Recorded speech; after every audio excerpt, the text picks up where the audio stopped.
네, 여러분 안녕하십니까?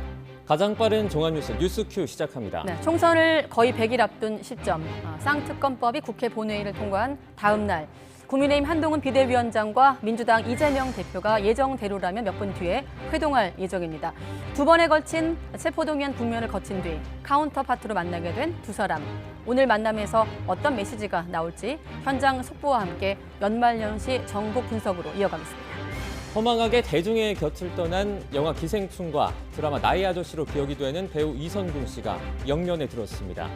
경찰의 무리한 수사에 대한 비판 여론이 거센 가운데 남은 수사는 어떻게 될지 사회부 임예진 기자와 함께 짚어보겠습니다.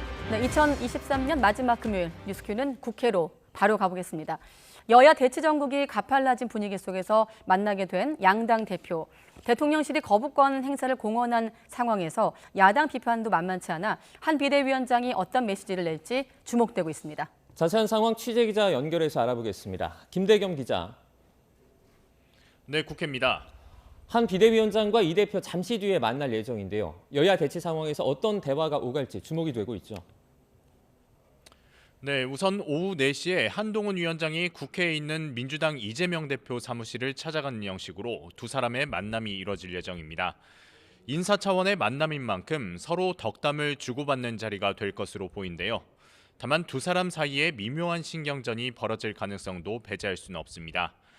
이재명 대표는 오늘 최고위 회의에서 한 비대위원장을 겨냥해 협치 생각이 아예 없는 것 같다고 말하기도 했는데요. 직접 들어보시죠.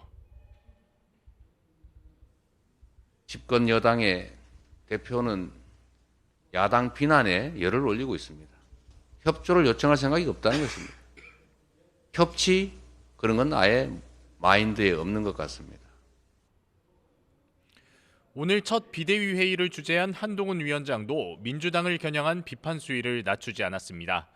수단과 방법을 가리지 않고 이기는 건 민주당과 다를 바 없는 거라며 민주당을 우회적으로 꼬집은 겁니다.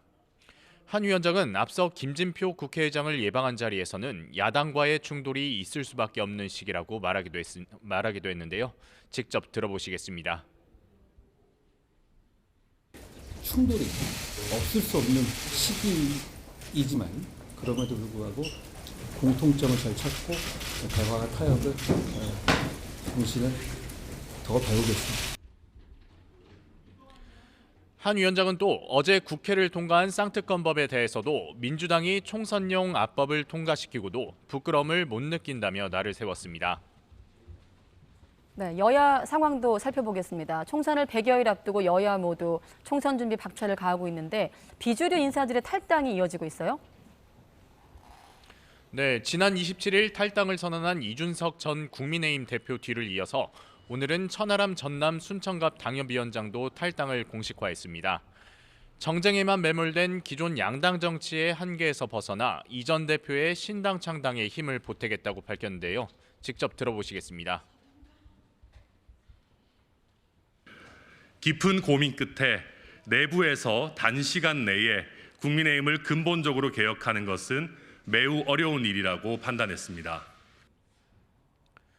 뒤이어 이기인 경기도의원도 기자회견을 열고 탈당 대열 합류를 선언했습니다. 김영태 전 청년최고위원은 당에 남기로 하면서 천하용인 인사 가운데 마지막으로 남은 허은하 의원의 거취에도 관심이 쏠리고 있는데요. 비례대표인 허 의원의 경우 탈당하면 의원직을 잃게 되는 만큼 막판까지 거취를 고심하고 있는 것으로 알려졌습니다. 민주당에서도 탈당 움직임이 일고 있습니다. 민주당 이낙연 전 대표의 신당 창당이 가시화된 상황에서 오늘 이석현 전 국회 부의장은 최성전 고양시장의 뒤를 이어서 이낙연 신당 합류를 선언했습니다. 이낙연과 함께 신당을 만들겠습니다. 신당은 민주세력 최후의 안전판이자 제3의 선택지입니다. 이 전 부의장은 민주당을 침몰 직전에 타이타닉호에 빗대면서 선장을 바꾸고 배도 정비했어야 한다고 주장하며 이재명 대표 체제를 강하게 비판하기도 했습니다. 이런 가운데 민주당은 총선 공천 업무를 주도할 공천관리위원장 자리에 원외 인사인 임혁백 고려대 명예교수를 임명했습니다. 민주당은 임 교수가 투명하고 공정하게 공천을 이끌 거라고 밝혔지만 지난 대선 경선 때 이재명 대표 자문단 활동을 했던 임 교수의 이력을 문제 삼아 비명계 일각에서 반발할 가능성도 남아 있습니다. 지금까지 국회에서 전해드렸습니다. 네, 아직 4시 전인데 두 대표가 만난 것 같습니다. 현장으로 바로 가보겠습니다. 그러니까 오늘 사회를 맡은 더불어민주당 수석대변인 권철승입니다. 오늘 국민의힘 한동훈 비상대책위원장께서 더불어민주당을 방문해 주셨습니다. 먼저 국민의힘 참석자를 소개하도록 하겠습니다. 한동훈 비상대책위원장님 자리해 주셨습니다. 네, 환영합니다. 네, 장동혁 사무총장님 자리해 주셨습니다. 네, 박정아 수석대변인 오셨습니다. 네, 김영동 비서실장님 오셨습니다. 네, 다음으로 더불어민주당 참석자 소개하겠습니다. 이재명 당대표님 자리해 네, 주셨습니다. 환영합니다. 네, 조정식 사무총장님 자리해 주셨습니다. 네, 천준호 비서실장님 자리하셨습니다. 네, 그럼 먼저 국민의힘 한동훈 비상대책위원장님의 모두 발언 있겠습니다. 안녕하세요. 국민의힘 비상대책위원장 한동훈입니다. 이렇게 환대해 주셔서 이재명 당대표님께 정말 감사드립니다. 제가 비상대책위원장으로서 국민의힘을 이끌게 된 다음에 처음으로 뵙게 되는 것 같습니다. 제가 급작스럽게 취임하게 돼서 굉장히 경황이 없는 상황에서 말씀을 올렸는데도 흔쾌히 빨리 일정을 잡아주셔서 대단히 고맙게 생각합니다. 여당과 야당을 이끄는 대표로서 서로 다른 점도 분명히 많이 있겠습니다만 국민을 위한 정치를 한다는 공통점을 더 크게 보고 건설적인 대화를 많이 할 수 있었으면 좋겠습니다. 오늘은 제가 대표님 처음 뵈러 온 것이기 때문에 대표님 말씀을 많이 듣고 가겠습니다. 고맙습니다. 감사합니다. 이어서 이재명 당대표님 말씀이 있겠습니다. 네, 우리 한동훈 국민의힘 비대위원장님 취임과 방문을 환영하고 또 축하드립니다. 대한민국은 민주공화국이다 이렇게 말합니다. 국가의 주인은 국민이고 우리 정치는 국민을 대신하는 것입니다. 대한민국을 좀 더 안전하게 지켜나가고 또 국민들이 더 나은 삶을 살 수 있도록 책임지고 또 삶의 환경을 개선하는 것이 바로 정치의 역할이라고 생각됩니다. 우리가 비록 약간 다른 입장에 있다고 할지라도 우리에게 주어진 책임은 이러한 국민들이 맡긴 책임을 다하는 것이라고 생각됩니다.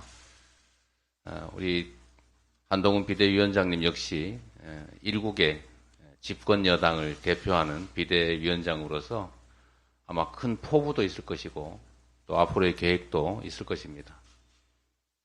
국민의힘이 또 하고자 하는 일들에 대해서 우리 더불어민주당은 언제든지 협력할 준비가 되어 있다는 말씀을 드립니다.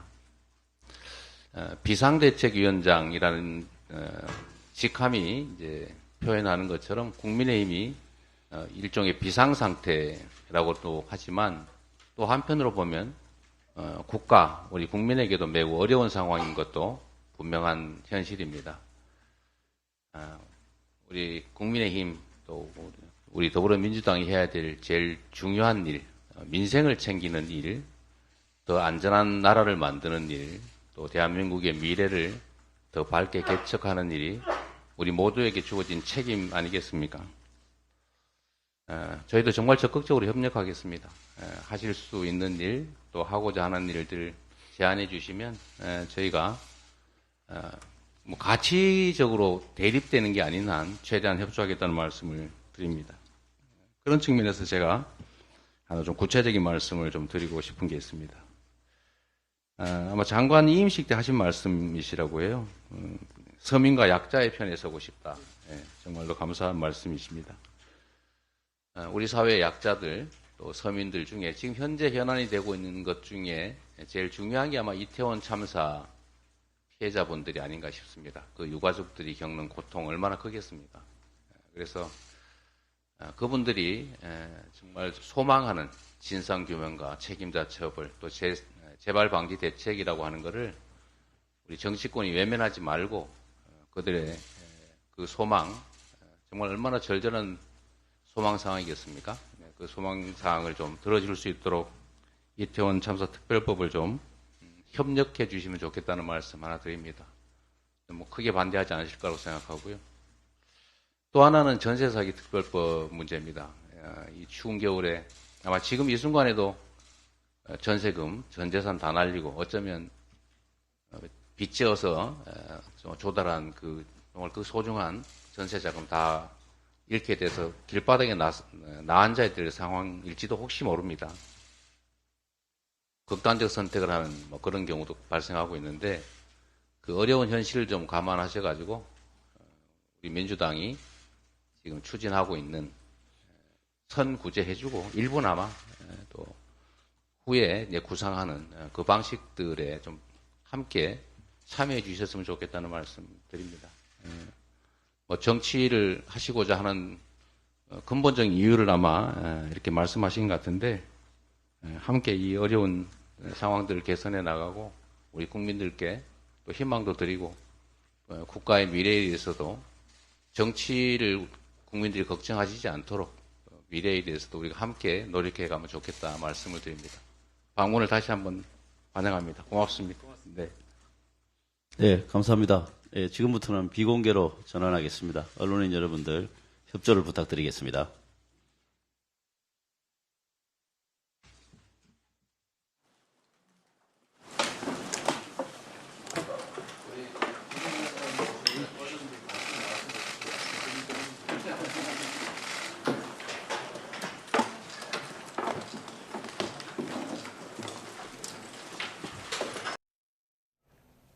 네, 국회 민주당 당대표 회의실에서 여야 대표 자격으로 두 양당 대표가 만났습니다.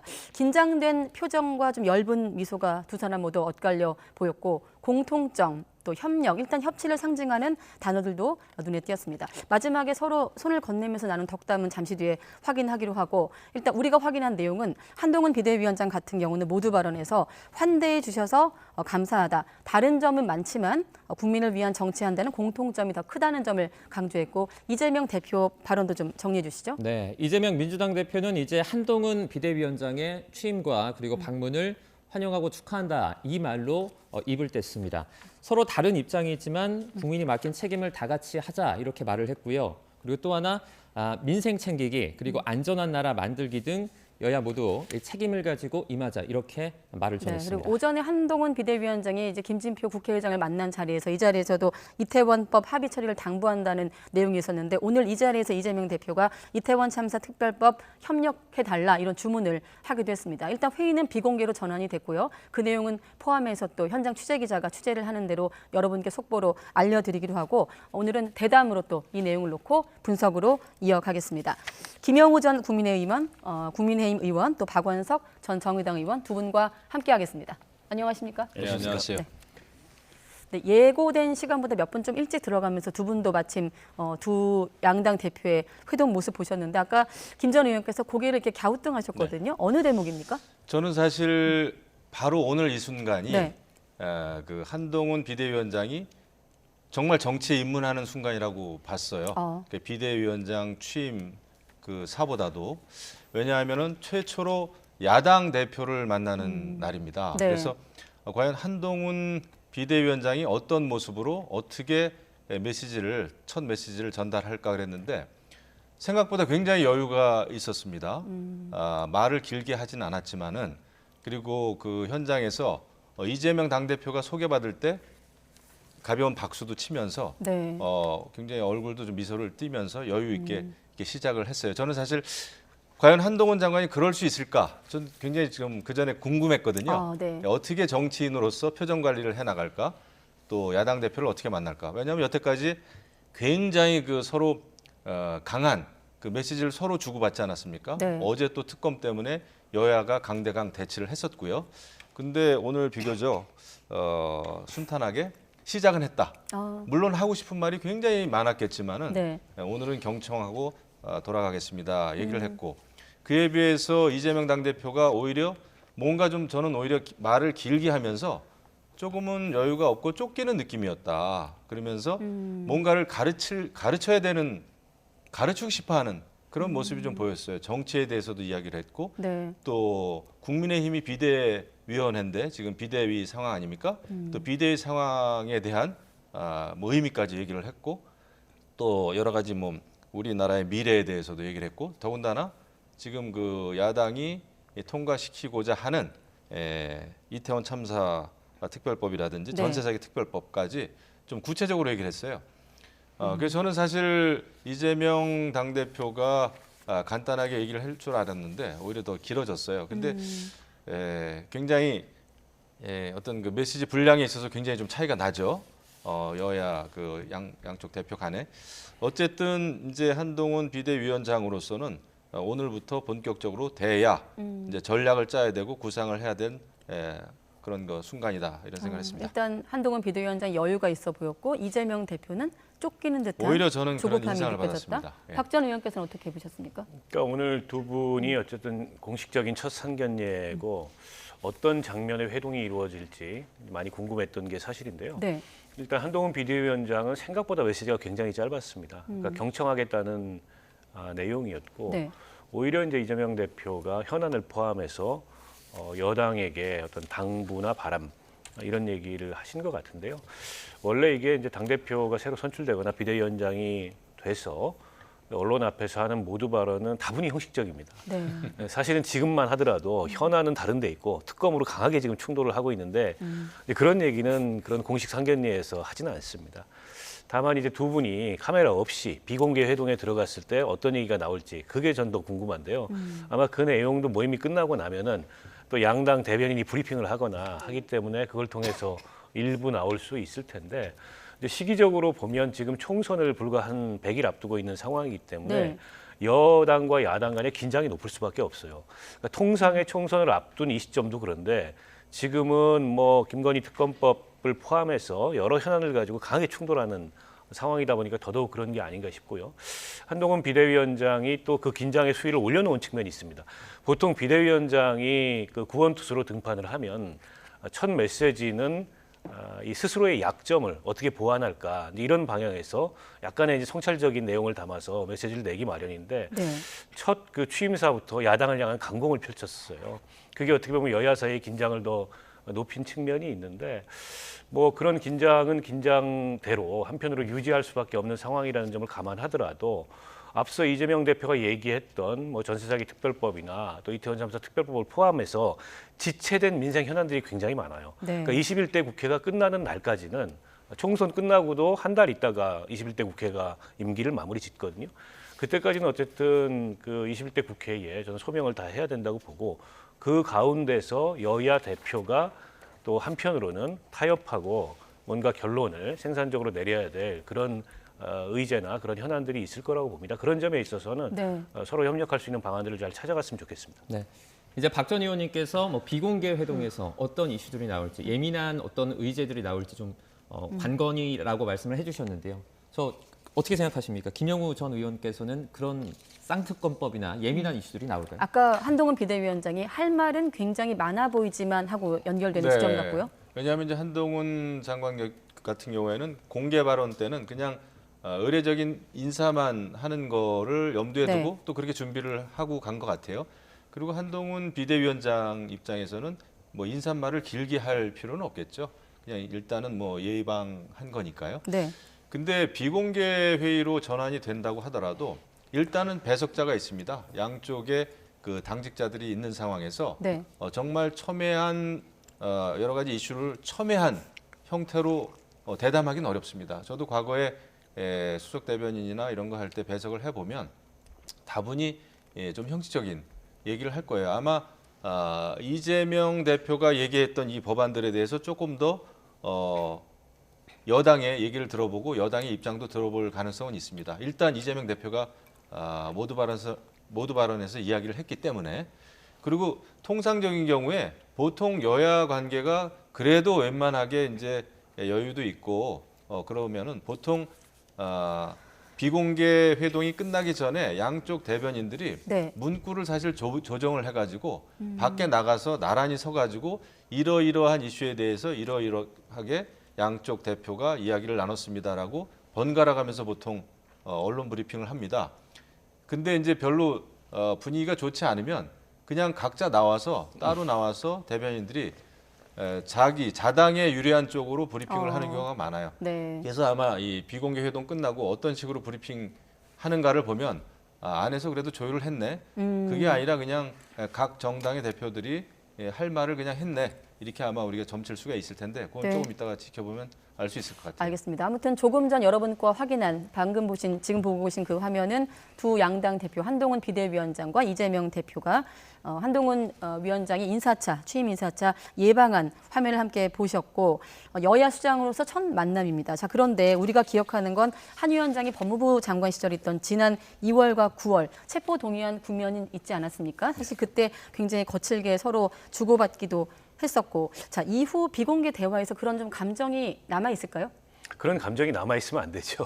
그거는 서로 이제 자기 일을 네. 각자 다른 포지션에서 하다가 빚어진 어떤 충돌이거나 감정적 대립인데 네. 한동훈 비대위원장은 더 이상 법무부 장관이 아닙니다. 당시 국회에서 제안 설명을 하면서 이제 중대범죄자로 이재명 대표를 규정했었습니다. 네. 물론 비대위원장에 대해서 첫 일성에도 비슷한 얘기를 했어요.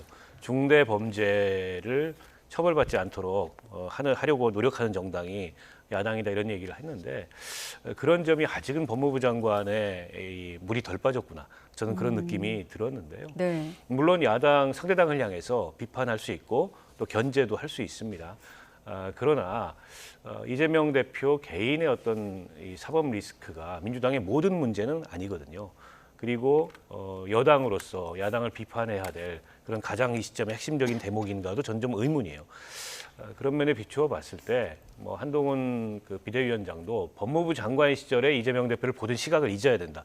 그 시각을 계속 갖고 있으면 윤석열 대통령이 이재명 대표를 지금도 안 만나지 않습니까? 그게 이재명 대표가 이제 재판을 받고 수사를 받는 피의자고 피고인이라는 이유잖아요. 근데 한동훈 비대위원장도 그럴 수가 있습니다. 근데 지금 소수 여당이에요. 네. 어쨌든 21대 국회가 끝나기 전까지는 소수 여당 입장에서 다수 야당의 협력을 구할 일이 전혀 없다고 보기가 어렵습니다. 때문에 한동훈 비대위원장은 이제 법무부 장관 시절에 혹은 검사 시절에 본인은 잊으시라 이런 말씀을 드리고 싶습니다. 네, 자 다시 한번 여러분과 함께 배석자들과 함께 두 양당 대표가 미소를 띠면서 인사를 하는 모두 발언 직전의 상황을 화면과 함께 보셨고 조금 전 저희가 이 두 사람이 만나기 직전에 서로에게 건넸던 발언들을 좀 모아봤는데 일주일에 서너 번씩 당 대표가 형사 재판을 받는 초현실적인 민주당이라고 한동훈 비대위원장이 언급을 했고 이재명 대표 오늘 협치 그런 것은 아예 마인드가 없다고 했거든요. 굉장히 대치 국면인데 아까 법무부 장관 시절을 잊어야 한다고 했고 그런 감정은 없애야 된다고 하셨는데 김 전 의원은 어떻게 생각하십니까?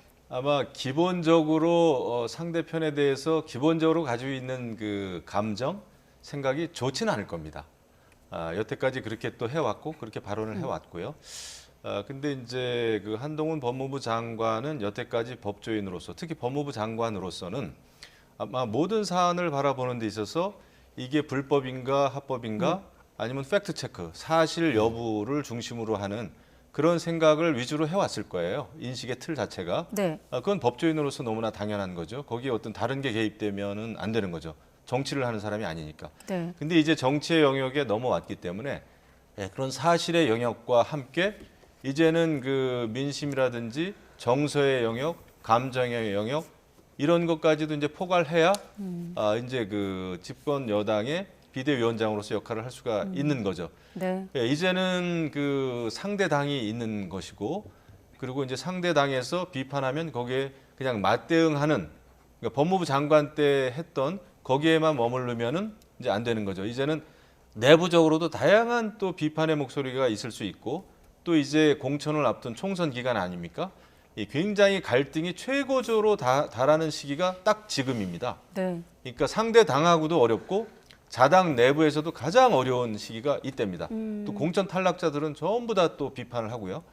이런 상황에서 이제 이것을 정말 그 이끌어 나가려면 말 그대로 종합 예술, 그러니까 어떤 그 굉장히 힘든 오케스트라의 그 지휘자가 돼야 되는 거죠. 네. 그런 측면에서는 저는 뭐 잘 해 나가리라고 보고 네. 또 비대위가 이제 꾸려졌으니까 이제 정말 민심에 귀를 기울이면서 상식적이고 합리적인 그런 그 어떤 그런 개혁적인 그런 보수를 해 나가지 않을까 이렇게 생각합니다. 네. 네. 마침 두 사람이 만나는 장면, 백드롭이라고 하나요? 두 사람이 미소를 짓고 악수하는 그 장면 뒤에 문구가 김건희 특검을 대통령이 수용하라. 사실 이 전까지 굉장히 대치 국면이었고 어제만 해도 저희가 이 시간에 국회 본회의자 연결해서 여야 대치 국면, 찬반 토론까지 포함해서 극렬히 대치하는 모습을 보였는데 양당 대표가 만난 화면입니다. 사실 지금 또 채널 돌리신 분들께서는 양당 대표가 웃고 있네 하면서 궁금해하실 것 같아서 저희가 속보를 다시 한번 정리해드리면 한동훈 비대위원장 과 이재명 대표 조금 전 만나서 일단 환대에 대한 감사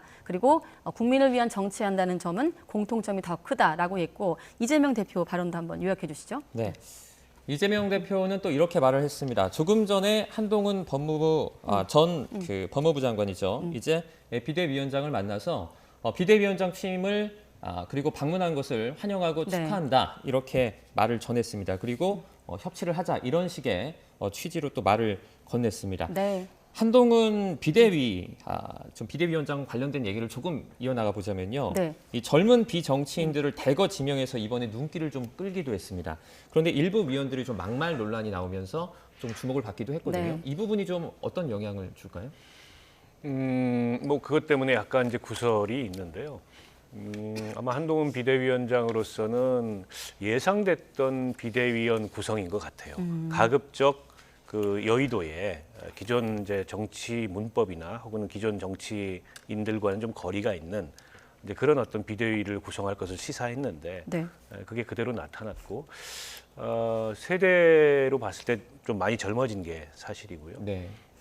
그러면서도 동시에 두드러지는 게 결국 민주당을 향해서 강한 견제와 비판의 메시지를 저 비대위가 내겠구나. 네. 이런 걸 좀 짐작해 하는 게 이를테면 뭐 민경우 그 비대위원이라든지 또 김경률 비대위원이라든지 이런 분들 같은 경우에는 과거 이제 조국 사태 때부터 시작해서 민주당 내 586이라든지 또 이재명 대표에 대해서 강하게 이제 비판을 해왔고 또 구자룡 변호사라고 이번에 새로 비대위원 된 분도 대장동 사건을 계기로 각종 방송에서 이재명 대표 비판을 날카롭게 해왔던 분이고 호남 출신인 박은식 비대위원도 이제 비슷한 맥락에 서 있거든요. 이제 그분들 이외에 다른 비대위원들도 있지만 그런 인적 구성으로 봤을 때 한동훈 장관의 비대위는 일종의 이제 공격형 비대위다. 저는 이제 그렇게 생각이 듭니다. 보통 이제 비대위를 보면 이게 확장형인지 혹은 내부 혁신형인지 아니면 상대당을 위한 공격형인지 여러 유형의 비대위가 있는데 한동훈 비대위원장의 첫 일성도 그렇고 비대위원의 인적 구성의 면면으로 봐도 공격형 비대위로서의 그런 성격이나 이 앞으로의 예상되는 역할이 두드러지지 않을까 싶습니다. 네, 공격형 비대위로 박 전 의원께서 규정을 하셨는데 김 전 의원께는 이런 질문 한번 드려보고 싶습니다. 지금 비대위 면면도 그렇고 한동훈식 세대 교체가 주목을 받고 있는 상황인데 자 총선을 앞두고 사실 윤 대통령 뭐 아바타 여러 별칭이 있지 않습니까? 한동훈 비대위원장이 윤 대통령과 좀 차별화를 시도할까요? 일단 그 두 분이 가까운 것이면 틀림이 없지만 저는 굉장히 스타일 면이나 이런 게 좀 다르다고 봐요. 다르다고 봅니다. 뭐 말하는 스타일도 그렇고 그리고 한동훈 비대위원장이 이제 비대위를 꾸렸는데 그 이제 공격형이다 말씀하셨는데 그런 측면도 있고 하지만 또 면면을 보면은 그 8명 이번에 이제 비대위원장이 직접 지명한 그 8명을 보면은 보육원 출신의 그런 그 젊은 또 활동가도 있고요. 네. 그 청년들의 자립을 위해서 굉장히 그 봉사하는 그런 활동가란 말이죠. 그다음에 여러 가지 그 사회적인 약자, 노인 또 치료와 관련된, 그다음에 재활 치료와 관련된 전문가들도 있고, 뭐 김혜지 의원은 다 아시다시피 시각 장애인으로서의 어떤 또 예술가 출신이고요. 이렇게 보면은 굉장히 우리 사회의 아픈 곳, 사회적인 약자도 아우를 수 있는 그런 측면까지도 저는 고려했다 이렇게 봅니다. 그리고 평균 연령대가 43입니다. 이렇게 봤을 때 나이도 젊어졌지만 어쨌거나 우리 사회의 사회적인 약자를 아우르는 그런 비대위로서 구성이 잘 됐다. 그리고 이제 취임 일성에도 있었습니다마는 이 586 운동권, 뭐 586 운동권 전체를 비판하는 게 아닙니다. 한동훈 비대위원장은 586 운동권 중에서 운동 경력을 가지고 그것을 기득권으로 평생 활용하고 수단으로 삼는 그런 586 운동권에 대해서 비판을 이제 했던 건데 그것을 이제 민경우 소장이나 김경률 이런 또 비대위원들이 최근에 굉장히 많이 해왔죠. 그런 측면에서 본인이 비대위를 어떻게 끌고 가겠다라고 하는 그 지향점이라 그럴까요? 거기에 맞는 비대위원들을 구성을 좀 한 것 같아요. 네. 그래서 저는 기대가 좀 큽니다. 네. 박 전 의원께도 짧게 하나 여쭤보면 윤 대통령과 차별에 나설까요? 한동훈 비대위원장이? 뭐 그런 걸 많이 기대하기도 했고 국민의힘 내부에서 네. 또 주문하기도 했고 이 김건희 특검법이 그 시험대가 되지 않겠나 이런 관측들이 있었는데 김건희 특검법에 대한 한동훈 비대위원장의 인식 대응을 보면 이 일각에서 예상하는 그런 아주 적극적인 차별화, 수직적 당정 관계를 수평적으로 바꾸겠다 그런 차별화는 제가 보기에 예상하기가 좀 어려울 것 같고요. 다만 앞서 김영우 의원님 말씀하셨듯이 스타일이 많이 다릅니다.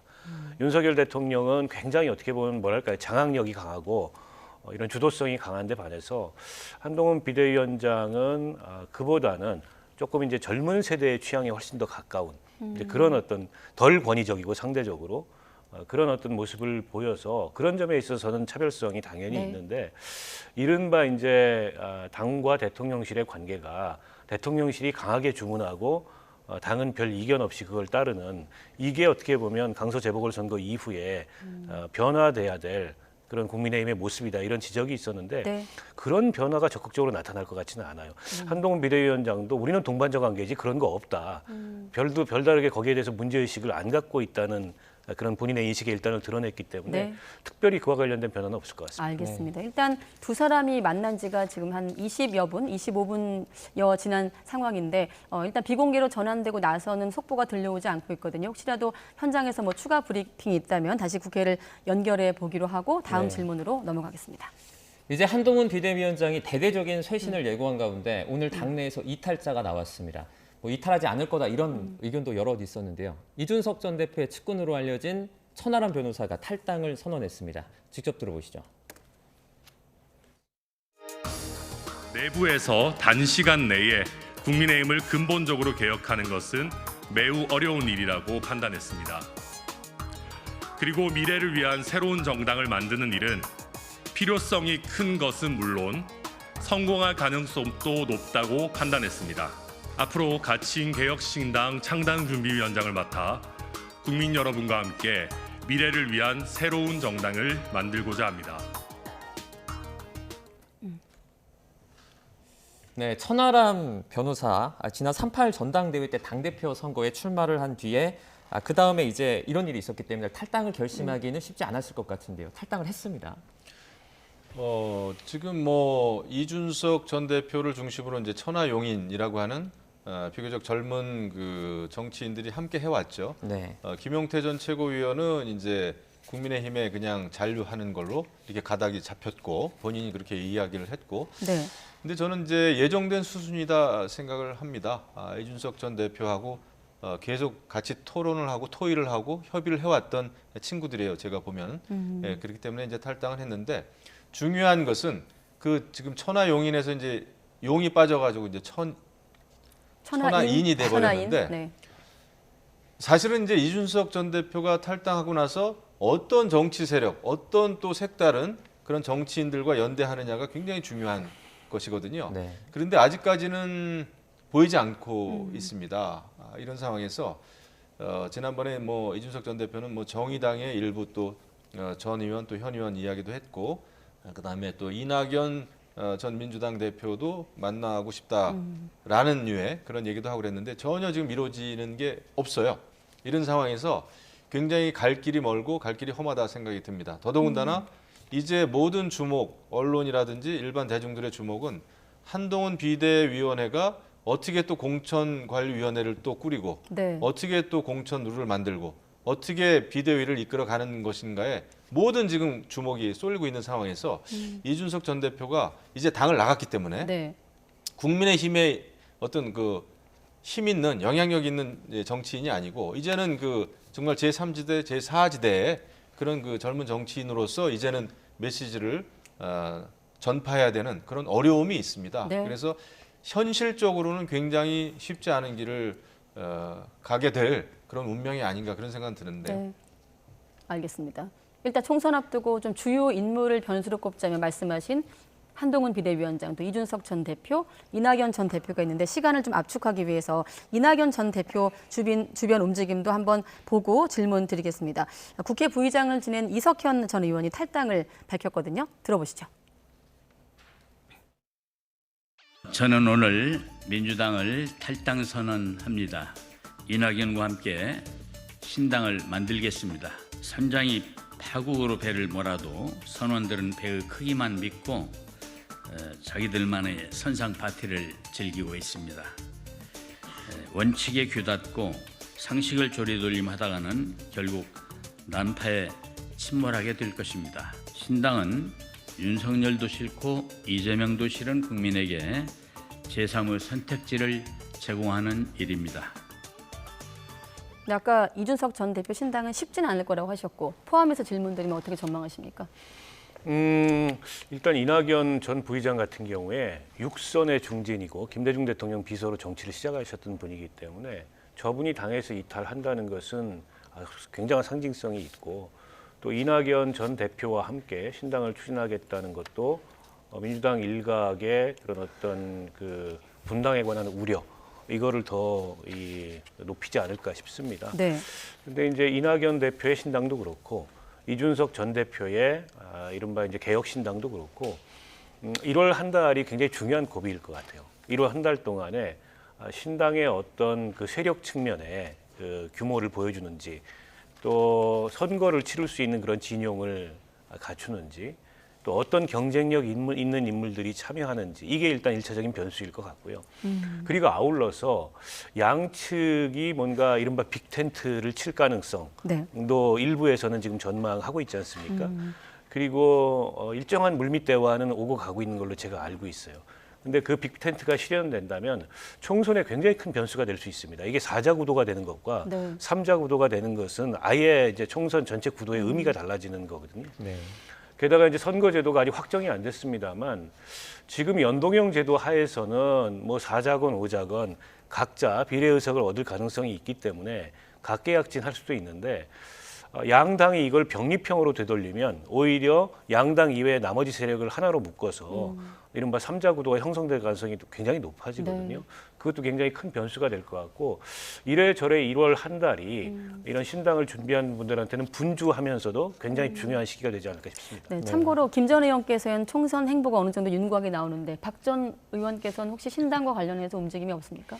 뭐 이런저런 제안도 많이 받고 있고요. 네. 또 논의도 같이 하고 있고 네. 저도 이제 많은 고민을 하고 있는데 제가 평소에 지론이 네. 어쨌든 지금 이 대한민국의 양당 정치가 보이는 이런 극단의 진영 대결을 극복하기 위해서 새로운 정치 세력이 만들어져야 되고 그건 기존 진영과 소속 정당을 넘어서는 문제다. 이게 이제 제가 갖고 있던 평소의 지론이기 때문에 저는 뭐 이준석 전 대표에게도 이낙연 총리께도 똑같은 말씀을 드리고 있고 네. 이게 각자 시작을 하더라도 궁극적으로는 내년 총선 구도를 3자 구도를 만들기 위해서 그래서 새로운 어떤 정치에 그런 비전을 열기 위해서 노력해야 된다 이 말씀을 길게 지금 이 자리를 말씀하시네요. 빌어서도 드리겠습니다. 길게 말씀하시는데 사실 기대 없이 여쭤봤는데 어느 쪽인지 아직 안 정하셨고요. 네, 그렇습니다. 네, 알겠습니다. 시간 거의 다 됐는데 저희가 좀 준비한 내용에서 짧게만 짚으면 장관급 이사 5명이 임명이 됐는데 지금 김홍일 방통위원장 임명을 강행했다고 하면서 당일 기한 송부 요청을 했다 이런 보도가 나오고 있거든요. 저희가 통상적인 절차와 이번 김홍일 위원장 사례를 한번 비교해 봤는데 김 전 의원께서 좀 부연 설명 좀 해주시죠. 지금 이제 윤석열 정부 입장에서는 인사를 굉장히 빠르게 또 급하게 하는 측면은 좀 있어요. 그리고 대통령 비서실장도 이번에 이제 바뀌지 않았습니까? 지난번에 이관섭 정책실장이 바로 이제 또 비서실장으로 자리를 옮겼죠. 네. 그런 면에서 대통령이 생각한 그 구도가 있는 것 같습니다. 그래서 그 구도대로 지금은 굉장히 시간을 아끼고 있는 것 같아요. 왜냐하면 이제 총선은 다가오고 또 총선에 출마할 사람들도 많고 또 당정 간에 이제 협의할 일도 많고 근데 총선 국면에서는 이게 쉽지가 않거든요. 네. 이런 상황에서는 인사 잡음을 오히려 줄이기 위해서 굉장히 조금 속전속결로 가고 있지 않는가 네. 이런 생각이 합니다. 그리고 민주당이든 국민의힘이든 당 내부가 지금 굉장히 시끄럽고 어려워요. 뭐 일부 인사들이 또 탈당하고 있지 않습니까? 네. 이런 상황에서 인사를 좀 빠르게 하고 있다. 시간을 좀 아낀다는 측면에서 좋게 보면은 그렇게 흘러가고 있는 것 같아요. 네, 알겠습니다. 네, 오늘은 여기까지 듣도록 하겠습니다. 전국 자세하게 짚어봤습니다. 김영우 전 국민의힘 의원, 박원석 전 정의당 의원과 함께했습니다. 고맙습니다. 고맙습니다.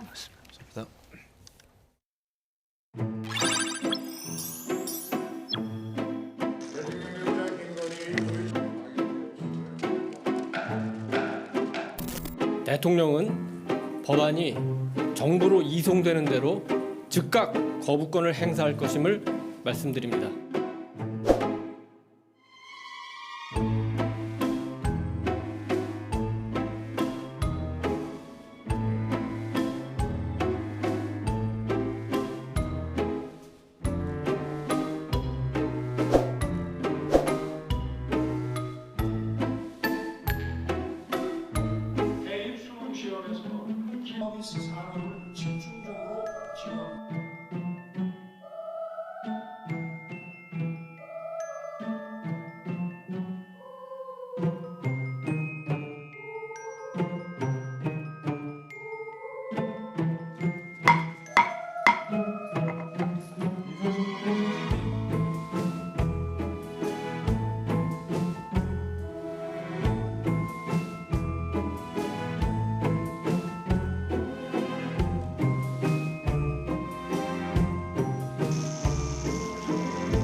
네, 21대 국회의원 임기가 시작된 지난 2020년 5월부터 올해 5월까지 최근 3년간 국회의원들이 거래한 가상자산 규모가 600억 원대에 달하는 것으로 파악됐습니다.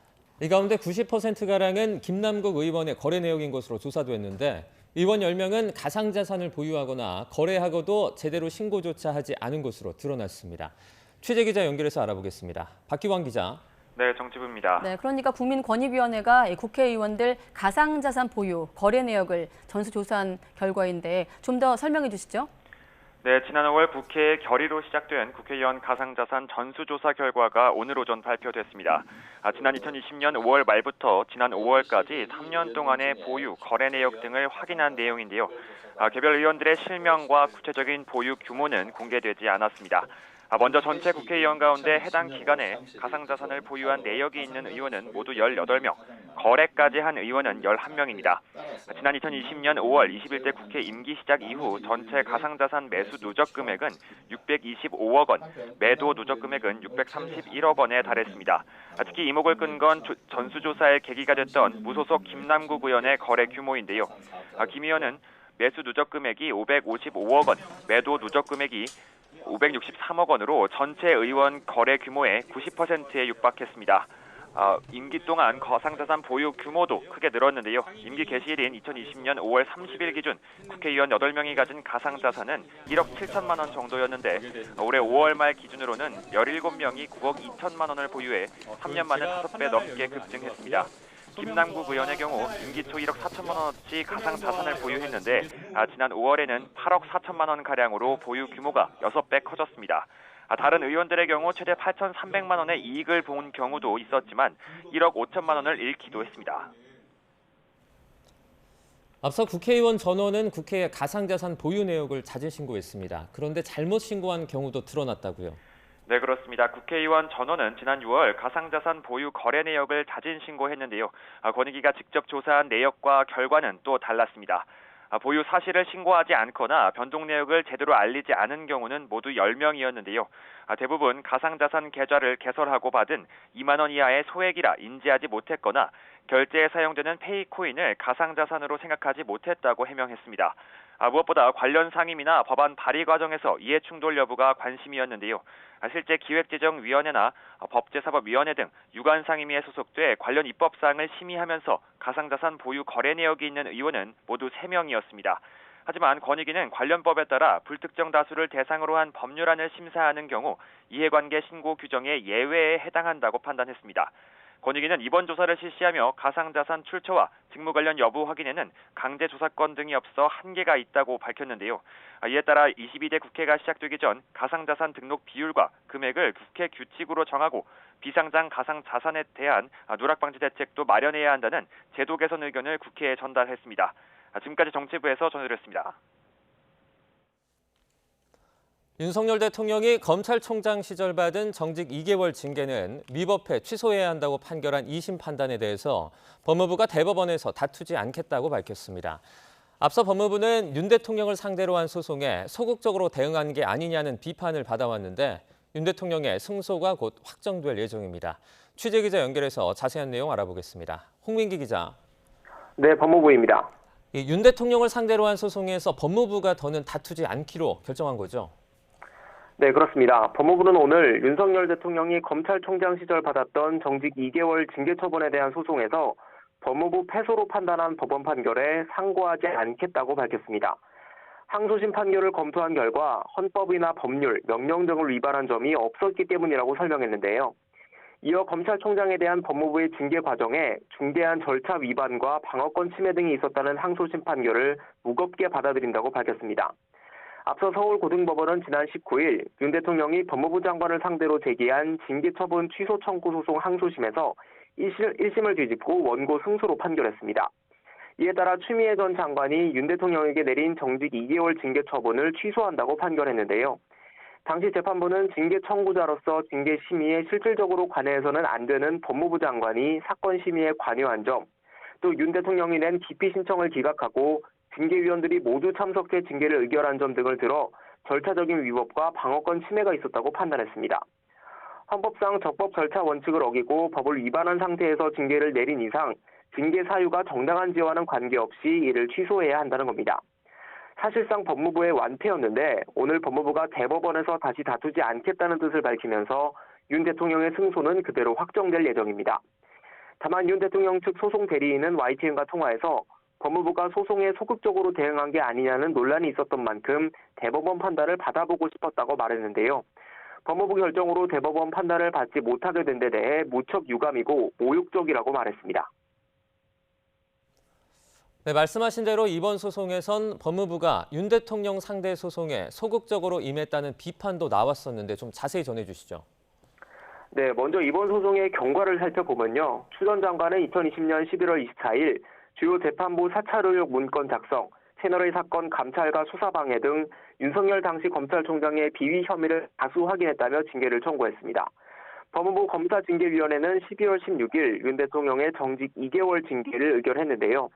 당시 추 장관과 대립각을 세우던 윤 대통령은 이에 불복해 집행정지 신청과 행정소송을 냈습니다. 1심 재판부는 법무부의 징계 사유가 대부분 인정된다며 2개월 정직이 정당하다고 판단했는데요. 사건은 항소심으로 넘어갔는데 이 과정에서 법무부가 1심에서 승소한 변호인들을 이해충돌 사유 등으로 해임하면서 야권에선 정권 교체 후 법무부가 소송에 소극적으로 대응해 일부러 패소하려 한다는 비판이 나왔습니다. 한동훈 전 장관은 법무부가 패소한 항소심 판결 뒤 사안을 보고받거나 결정에 관여하지 않았다며 상고 여부는 판결문을 받아보고 절차에 따라 진행할 거란 원론적인 답변을 내놨었는데요. 결국 법무부가 패소를 받아들이기로 하면서 윤 대통령을 상대로 이른바 패소할 결심을 했던 게 아니냐는 비판은 더 커질 전망입니다. 지금까지 법무부에서 YTN 홍민기입니다. 이원석 검찰총장이 정치적 중립성 시비로 감찰을 받던 현직 부장검사가 총선 출마를 위해 사표를 내고 출판 기념회까지 준비한 데 경로에 추가 감찰을 주문한 것으로 파악됐습니다. 이 총장은 오늘 서울중앙지검 형사구부 김상민 부장검사에 대한 보고를 받고 감찰부서에 추가 감찰을 검토하라고 지시한 것으로 알려졌습니다. 김 부장검사는 지난 10월 국정감사에서 추석 명절을 앞두고 지인들에게 총선 출마를 시사하는 듯한 문자 메시지를 보낸 사실이 밝혀져 현직 검사가 정치 활동을 한다는 논란을 빚었습니다. 정부가 태영건설의 워크아웃 신청과 관련해서 85조 규모의 시장 안정 조치를 확대하고 협력업체를 지원하는 금융사에 대한 책임을 면제하기로 했습니다. 중소건설업체들이 모인 전문건설협회에서는 현황 조사에 나섰습니다. 이승윤 기자입니다. 시공순위 16위인 태영건설의 협력업체는 581개로 체결된 하도급 계약은 1,096건에 이릅니다. 워크아웃 신청 충격에 중소건설업체들의 모임인 대한전문건설협회는 급히 현황 조사에 나섰습니다. 이런 가운데 PF 사업장에서 일부 금융권이 대출 회수를 본격화하면 건설사들의 도미노 부도가 불가피할 것이라는 우려가 나오고 있습니다. 정부 관련 기관장들이 급히 모여 기존 85조 규모의 시장 안정 조치를 필요시 확대하기로 했습니다. 부동산 PF와 건설사 지원 조치가 순차적으로 추가되어 현재 85조 원 수준으로 운영 중입니다. 이에 더해 필요시에는 추가 확대하여 시장 변동성 확대 가능성에 선제적으로 대비하겠습니다. 금융감독원은 전 금융권에 과도하게 자금 회수를 하지 말라고 주문했습니다. 특히 협력업체를 지원하다가 부실이 일부 발생해도 중대 과실이 없다면 면책하기로 했습니다. 하지만 시장에서는 PF 우발 채무로 유동성 위기를 겪을 수 있는 건설사들의 이름이 거론되고 있습니다. PF 우발 채무 규모가 크고 자금력 부족과 미분양이 많은 건설사의 경우 유동성 위기 확대로 금융과 부동산 시장 전체가 요동칠 가능성이 있습니다. 정부는 상반기 중 공공부문 SOC 투자를 역대 최고 수준으로 신속 집행하는 등 건설 투자를 활성화하기로 했습니다. 내년 1분기 내 국토부 예산의 30% 이상을 신속하게 집행하고 지난해 인허가 이후 미착공 상태에 있는 33만 호 정도의 착공 대기 물량도 조기에 착공될 수 있도록 지원해 나가겠습니다. 전문가들은 태형 건설 사태로 빚어진 부동산 시장의 불안이 내년 3월까지는 이어질 것으로 보고 있습니다. YTN 이승윤입니다. 서울 여의도 면적의 약 19배에 달하는 군사시설 보호구역이 오늘부터 해제 또는 완화됩니다. 군사시설 인근에 있어 개발이 제한됐던 주민 불편이 개선될 것으로 보이는데 취재기자 연결해서 좀 더 들어보겠습니다. 최민기 기자. 네, 국방부입니다. 네, 여의도 면적의 18.8배. 자세한 내용 알려주시죠.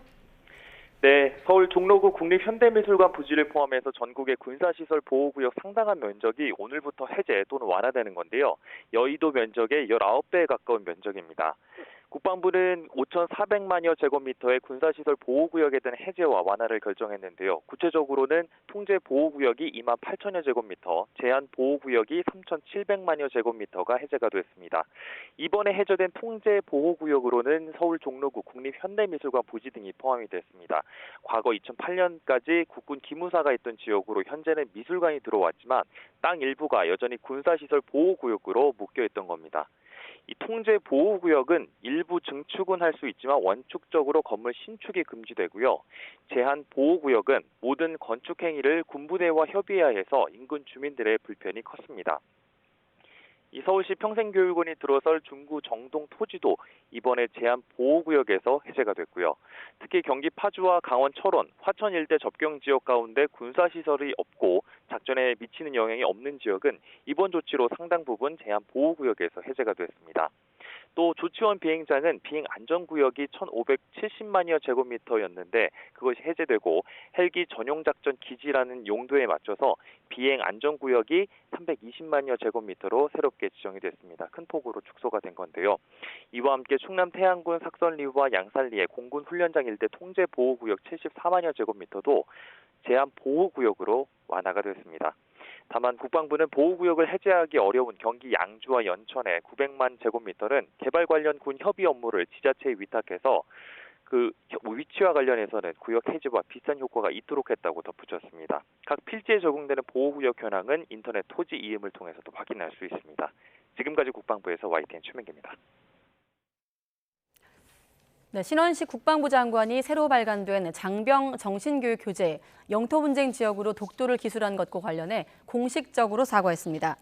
신 장관은 출입 기자단 간담회에서 발간 최종 결심은 자신이 했기 때문에 모든 책임은 본인에게 있다면서 책임을 지고 사과하겠다고 밝혔습니다. 신 장관은 윤석열 대통령도 교재에 그런 기술이 있다는데 어이없어 했다며 자신도 질책받았다고 밝히기도 했습니다. 이어 꼼꼼히 살폈어야 하는데 마지막 발간 때 살피지 못한 것에 대해 대통령에게 사과했다면서 전량 회수하겠다고 보고하고 차관에게 지시해 조치했다고 설명했습니다. 신원식 장관은 또 이 북한 영변 핵단지 내 실험용 경수로에 대해 내년 여름쯤 정상 가동될 것으로 보인다고 전망했습니다. 신 장관은 출입 기자단 간담회에서 올해 여름 냉각 수식별을 통해 북한 영변 경수로 시험 가동 사실을 알았다면서 이같이 밝혔습니다. 신 장관은 신고리 등 한국형 경수로가 시험 가동 이후 정상 가동까지 11개월가량 걸렸다며 북한의 영변 경수로도 내년엔 정상 가동될 것이라고 설명했습니다. 지난 27일 갑작스럽게 세상을 떠난 배우 이선균 씨가 48세를 일기로 영면에 들었습니다. 오늘 낮 12시쯤 서울 연건동에 있는 서울대학교 병원 장례식장에서 이 씨의 발인식이 엄수됐습니다. 유족의 뜻에 따라서 비공개로 진행된 발인식에는 동료 배우들과 감독 등 영화인들이 참석해 이 씨의 마지막 길을 배웅했습니다. 식품의약품안전처는 가정의학과 전문의이자 방송인인 여에스더 씨가 운영한 온라인 쇼핑몰에서 부당한 광고가 있는 것으로 확인됐다고 밝혔습니다. 식약처는 쇼핑몰 에스더몰에 부당 광고 여부를 조사한 결과 일반 식품을 판매하면서 질병 예방이나 치료에 효과가 있는 것처럼 오인하는 광고를 내 식품표시광고법을 위반했다고 전했습니다. 이에 따라 관할 지방자치단체인 서울 강남구청에 행정처분 등 필요한 조치를 하도록 했다고 덧붙였습니다. 올해의 끝과 내년의 시작을 밖에서 맞이할 계획 세우는 분들 많으실 텐데요. 이번 해넘이 해맞이 행사에서는 전국에서 117만 명이 모일 것으로 예상돼 경찰이 대비에 나섰습니다. 우종훈 기자입니다. 개묘년을 보내고 갑진년을 맞이하는 행사가 전국 곳곳에서 진행됩니다. 서울 보신각을 비롯해 전국 33곳에선 새해를 맞이하는 타종식이, 일출명소인 강릉 경포해수욕장과 울산 간절곶 등에서는 해맞이 행사가 예정돼 있습니다. 해넘이와 해맞이를 위해 전국 132곳에 모일 거로 예상되는 인원은 117만여 명. 경찰은 안전사고를 막기 위해 인파관리에 경찰관 8,200여 명을 투입하기로 했습니다. 10만 명 운집이 예상되는 보신각 제야예종 타종 현장에는 2,400여 명의 경찰이 퍼레이드 행사장과 인근 지하철역에 투입됩니다. 경찰 특공대와 드론도 혹시 모를 테러 위협에 대비합니다. 13만 명 운집이 예상되는 간절곶에는 바다와 육지가 맞닿은 면에 안전 펜스가 설치되고 부산 해운대와 광안리 해수욕장에는 방송을 통해 밀집을 사전에 차단하는 이른바 DJ 폴리스 차량이 배치됩니다. 올해 마지막 날 서울 종각과 광화문 일부 도로가 통제되는 등 전국 명소 주변은 통행이 제한될 수 있으니 미리 교통정보를 확인해야 합니다. 안전사고를 예방하려면 해넘이 해맞이 행사장을 찾는 시민들 역시 각별한 주의가 필요합니다. YTN 우종훈입니다.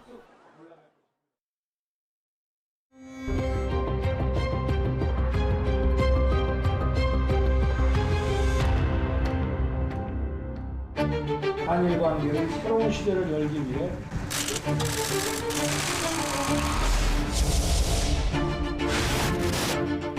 핵공과 팽창야망을 구하는 악의 무리들을 징벌하고 한미일 대 북중러 구도가 더욱 고착화하는 모습입니다. 어차피 못 쉴 걸 알고 있는데 건강 보호 차원에서 무리라고 전체적으로 좀 더 어려워진 느낌이었던 것 같아요. 연금 개혁이라는 큰 과제를 국회로 떠넘겼다는 비판은 피하지 못할 것으로 보입니다. 아들의 학부 문제로 엑시스탈됐습니다. 사의를 표명했고 4개 법안을 속전속결로 통과시켰습니다. 하지만 윤석열 대통령이 거부권을 행사해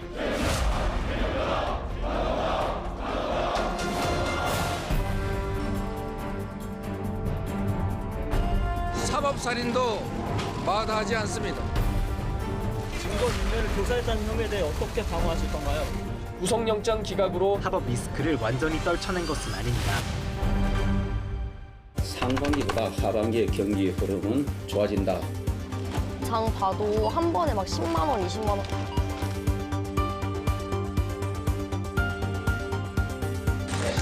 기준금리는 7차례 연속 동결됐습니다.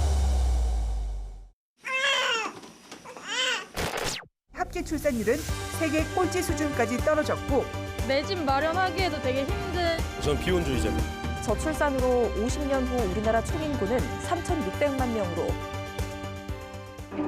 차량이 움직이지가 않아갖고 죽을 수도 있겠다.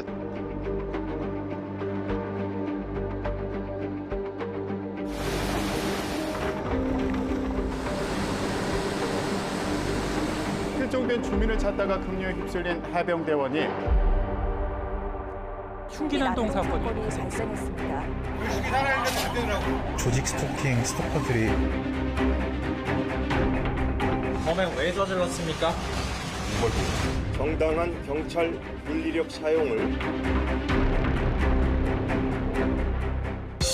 제품 폭염에 대한 대책을 다 세워놔서 It's really hot. 시설도 쾌적하지가 못하고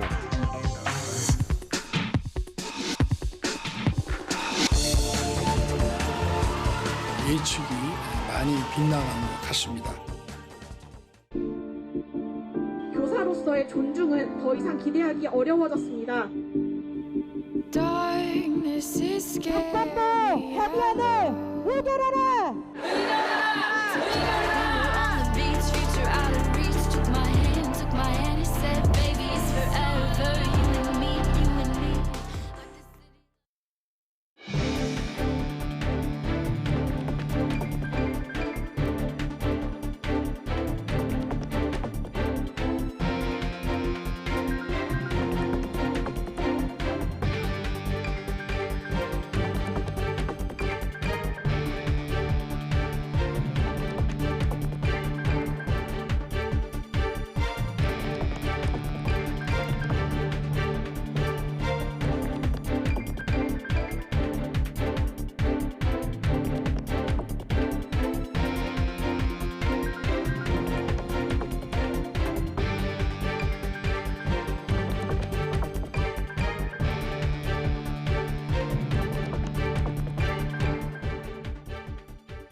네, YTN 뉴스큐 계속됩니다.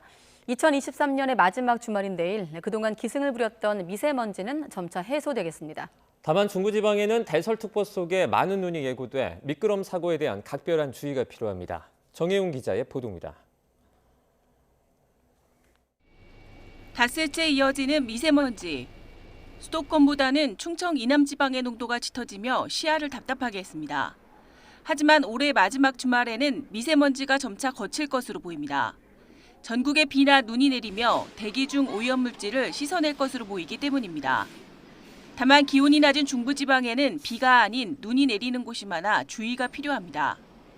기상청은 휴일까지 강원 북부 산간에는 최고 20cm가 넘는 폭설이 쏟아질 것으로 예보했습니다. 강원 내륙 최고 10cm, 경기 동부에도 최고 7cm의 많은 눈이 내리며 대설특보가 내려질 가능성이 큽니다. 서울 등 그 밖의 지방에도 1에서 5cm의 눈이 쌓이겠습니다. 내린 눈이 얼었다 녹기를 반복할 것으로 보여 도로 살얼음이 우려됩니다. 도로 살얼음과 빙판길이 예상됩니다. 특히 연말 연시에 이동량이 많아지는 시기인 만큼 교통 안전에 각별한 주의가 필요하다는 말씀 드리겠습니다. 하지만 2024년 새해 첫날에는 눈구름이 물러나며 전국 대부분 지방이 맑은 날씨를 되찾겠고 당분간 큰 추위도 없을 것으로 전망됩니다. YTN 정혜윤입니다. 네, 여러 작품 속의 모습으로 기억될 고 배우 이선균 씨. 마약 투약 의혹이 불거진 지 2달여 만에 안타깝게 숨졌습니다. 여러 차례 소환 조사에도 뚜렷하게 나온 물증이 없어 용두사미 수사라는 비판이 나오고 있는데요. 어떤 점이 문제고 남은 수사는 어떻게 되는지 사회부 임예진 기자와 함께 자세한 얘기 나눠보겠습니다. 어서 오세요. 안녕하십니까. 네, 사실 이번 주 내내 언론도 참 마음이 많이 무겁습니다. 무리한 수사에 대한 비판 여론도 좀 거센 상황에서 그런 고민의 연장선상에서 임 기자와 함께 남은 수사 차근차근 차분하게 한번 짚어보겠습니다. 자, 고 이선균 씨, 발인이 오늘이었죠? 네, 그렇습니다. 마약 투약 혐의로 수사를 받던 이선균 씨가 마지막 경찰 소환 조사를 받은 뒤 숨진 채 발견된 건 지난 27일이었습니다. 이후 빈소가 차려졌고 오늘 발인이 진행됐습니다. 낮 12시에 이뤄졌는데 수원시 연화장에서 화장한 뒤 유해는 경기 광주시 삼성 엘리시움에 보관됐습니다. 이 씨가 워낙 유명인이었던 만큼 장례와 발인에 대해서도 언론의 관심이 주목이 많이 됐었는데요. 유족과 소속사는 마지막 가는 길만큼은 좀 조용히 치르고 싶다 이런 요청을 언론사에 보냈고요. 저희 YTN을 포함해서 많은 언론사들이 이 뜻을 존중해 현장 취재를 하지 않았고 비공개로 발인이 엄수됐습니다. 네. 앞서 장례식장에 많은 위로의 발길이 이어졌죠. 네, 그렇습니다. 빈소는 그제 서울대학교 장례식장에 마련됐는데요. 많은 문화예술계 인사들이 고인의 마지막 길을 좀 배웅했습니다. 영화 끝까지 간다에 함께 출연했었던 배우 조진웅 씨를 비롯해서 정우성, 이정재 씨 등 연이 닿았던 동료들이 빈소에 찾아서 애도를 했었고요. 이 씨가 주연으로 활약했었던 영화 기생충의 봉준호 감독과 또 함께 출연했던 박소담 배우 등 영화계 인사들의 발길도 이어졌습니다. 유인촌 문화체육부 장관도 빈소를 찾아서 안타까움을 전했는데 직접 들어보시겠습니다. 지금 나도 마음이 어렵고 어쨌든 뭐 돌아가셨으니까 오히려 나는 선배 입장에서 훨씬 더 여러 가지로 하여간 좀 착잡하고 마음이 아파요. 네. 계속해서 관련 수사 내용을 한번 정리해 보겠습니다. 자, 고인의 마약 투약 의혹이 처음 언론 보도로 알려진 건 지난 10월이었죠. 네, 맞습니다. 지난 10월 19일 탑스타 L씨가 마약 관련 혐의로 경찰에 입건 전 조사를 받는다라는 내용이 한 지역 언론을 통해서 좀 알려졌는데요. 이 L씨가 지금은 고인이 된 이선균 씨라는 추측이 당시 불거졌었고 다음 날 이 씨의 소속사가 공식 입장을 내면서 세간에 공개됐습니다. 이 씨는 강남 유흥업소 실장 김모 씨 자택에서 대마초와 케타민을 여러 차례 피우거나 또 투약한 혐의로 입건돼 3차례 경찰 조사를 받았습니다. 10월 28일 첫 소환 조사를 앞두고 취재진 앞에서 거듭 사과와 함께 성실하게 수사에 임하겠다 이렇게 밝히기도 했었는데요. 이 씨의 발언 직접 들어보시겠습니다. 너무 힘든 고통을 감내하고 있는 가족들에게 미안한 마음입니다. 다시 한번 모든 분들에게 진심으로 사과드립니다. 네, 이날 이 씨는 소변을 활용한 마약 가니시약 검사에서 음성 판정을 받고 1시간 만에 귀가했는데요. 모발과 겨드랑이 털을 채취한 2차례 국과수 정밀 감정에서도 마약 성분은 검출되지 않았습니다. 이후 2번째 소환 조사에서 이 씨는 유흥업소 실장에게 약을 건네받아 투약했지만 마약인 줄은 몰랐다는 취지로 혐의를 부인했습니다. 이 씨의 출국 금지 기간을 연장하면서 수사를 이어온 경찰은 지난 23일 3번째로 이 씨를 불러 다음 날 새벽까지 19시간 동안 강도 높은 조사를 진행했습니다. 네. 경찰의 이번 수사를 놓고 초기부터 여러 가지 비판의 목소리가 나오기도 했습니다. 어떤 것들이 문제였죠? 네, 일단 단순 첩보를 토대로 기초 조사를 하던 내사 단계의 정보가 외부로 누출되면서 수사 시작부터 잡음이 좀 많았습니다. 사실 연예인 마약 사건이라는 타이틀, 명칭 자체만으로도 대중들의 관심을 좀 끄는 그런 사안인데요. 그런데 구체적인 단서가 부족한 상황에서 수사 대상에 대한 정보만 유출되다 보니까 혼란이 좀 커지게 된 겁니다. 최초 보도에 나왔었던 이 톱스타 L씨가 누구인지를 찾는 과정에서 여러 연예인들이 언급되면서 간접적으로 또 피해를 보기도 했었고요. 특히 이번 경찰 수사는 지난 10월 구속 기소된 강남 유흥업소 실장 20대 여성 김모 씨의 진술을 중심으로 이뤄졌는데요. 진술의 신빙성을 충분히 따져보기도 전에 정보가 새고 또 언론의 기사가 반복해서 나왔고 또 이후 지드래곤 권지용 씨나 이성균 씨의 마약 검사 결과 음성 판정이 잇따라 나오는 일도 벌어졌습니다. 뚜렷한 물증 없이 실장의 말에 지나치게 의존한 거 아니냐는 비판이 일었던 이유입니다. 결국 이번 경찰 수사는 유명 연예인 여럿이 연루됐다고 알려지면서 관심이 일파만파 확대됐지만 지금까지 경찰이 사건을 검찰에 넘긴 건 유흥업소 실장 김 씨에게 마약을 제공한 혐의로 오늘 구속 송치된 성형외과 의사와 방송인 출신 작곡가 정다은 씨 등 4명이 전부입니다. 용두삼이라는 비판이 나올 수밖에 없는 상황인 거죠. 네, 용도삼이란 비판이 나올 수밖에 없다. 자, 그리고 이 부분도 논란인데 고인이 비공개 조사를 요청했는데 경찰에서 거부했다 이런 논란이 있어요? 네, 이 씨가 숨지기 나흘 전 열렸었던 3차 조사가 이제 언론 노출 없이 비공개를 하길 원했는데 경찰이 이를 거부했었다라는 게 이 씨 변호인의 주장입니다. 경찰은 이와 관련해서 지하 주차장으로 내려가면 많은 취재진이 몰리면서 안전사고가 우려됐다 이렇게 해명했습니다.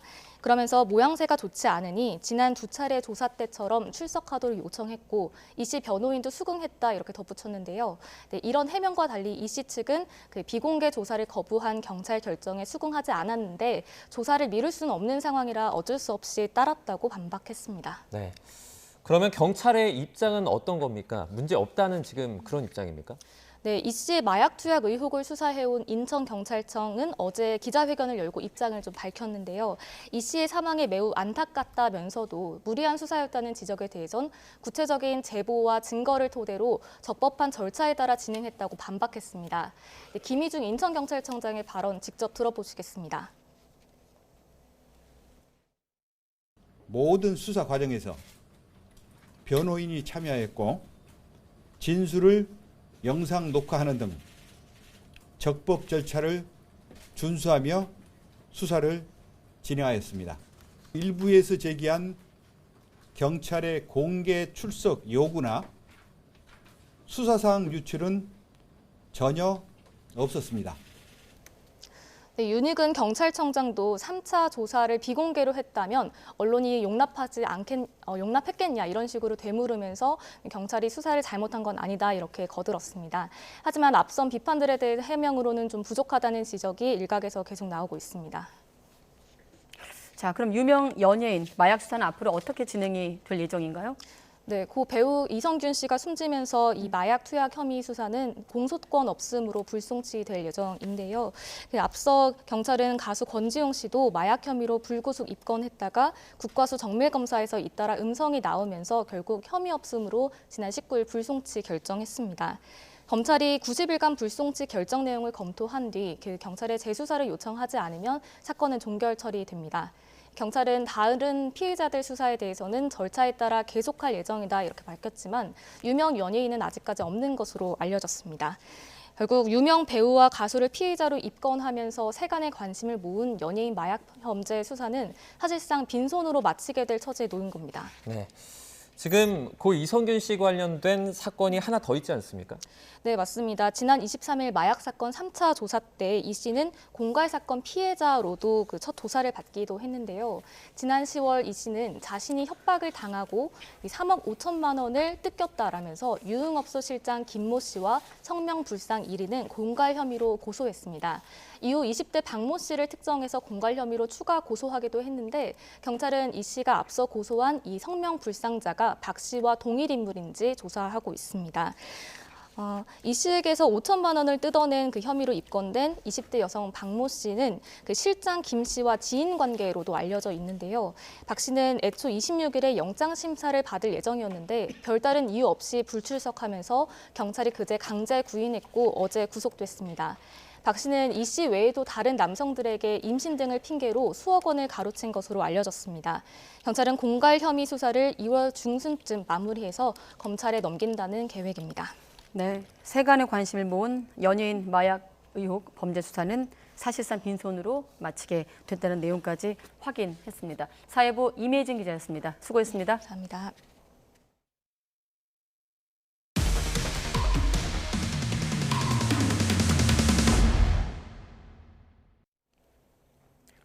네, 화물차주 120여 명이 쿠팡 자회사의 하청업체로부터 운송료 10억 원대를 떼었습니다. 피해자가 600명대라는 점을 고려하면 규모가 더 커질 것으로 예상되지만 이들의 피해 구제는 쉽지 않아 보입니다. 윤성훈 기자의 단독 보도입니다.